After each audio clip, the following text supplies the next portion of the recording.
Well, if you grew up around here, odds are you went there. I remember my parents taking me there to see the Fifth Dimension. I'm talking about the old Colonie Coliseum, later known as the Starlight Theater. Once a hotspot, it is now a very sad sight. Tonight, as part of a new feature here on CBS 6, we take a look at the Coliseum then and now.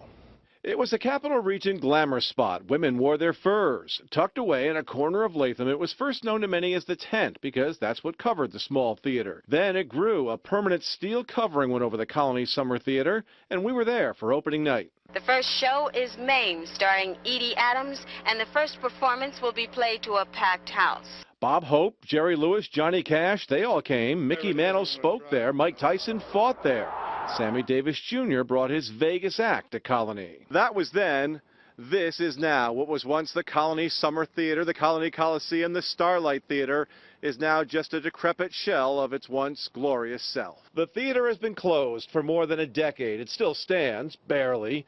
There is dirt and debris and who knows what else everywhere. The seats are long gone. Programs from one of the last events, the 1998 Shaker High graduation, litter the place. The box office, it's a disgusting mess. Same for the other outbuildings. There's some paint left, but that's disappearing by the day. But squint, and the memories are still there.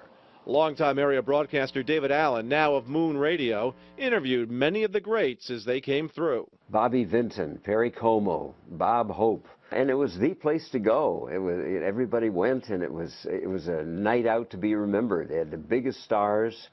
They all came here. Bob Hope used to, after every show, go to Cohoes and walk.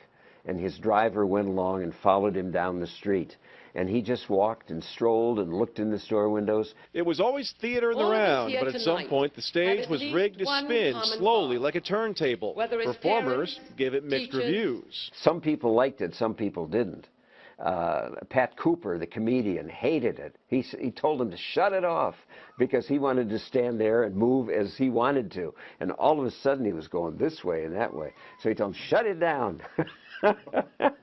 And they did. Now the theater is shut down, and soon it may be torn down to make room for office space. It makes you sad because it was a thriving theater for most of its life there. And the acts were incomparable.